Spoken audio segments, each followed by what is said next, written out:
My mother sold me to the man who shortcut my childhood.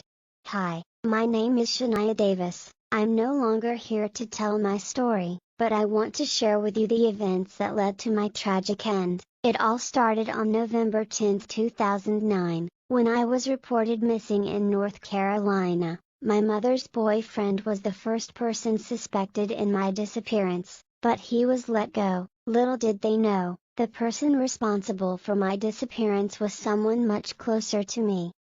My mother, Antoinette Davis, was accused of offering prostitution. It's hard to believe that a mother could do something like that to her own child, but sadly it happens. I was just 5 years old at the time, and I didn't understand what was happening to me. All I knew was that I was scared and alone.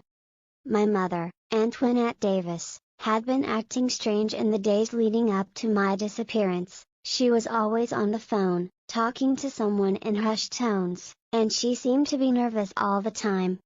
On the day I went missing, my mother took me to a hotel room where I was handed over to a man. I was scared and didn't know what was happening, but my mother assured me that everything would be okay. I didn't believe her, but what could I do?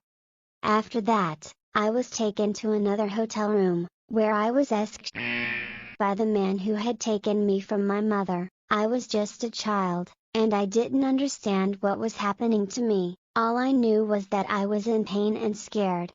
The police had spotted a man on hotel surveillance footage holding me, but they couldn't locate him. My family and friends searched tirelessly for me, hoping I would be found alive, but as time passed, the fear of the worst outcome grew stronger. I was eventually found dead on the side of the road. My body had been discarded like trash, and my mother was charged with my murder. I never got to grow up and live a full life, but my story has become a cautionary tale. Parents need to protect their children, and they should never sell them for any reason. I hope that my story helps prevent other children from suffering the same fate as me.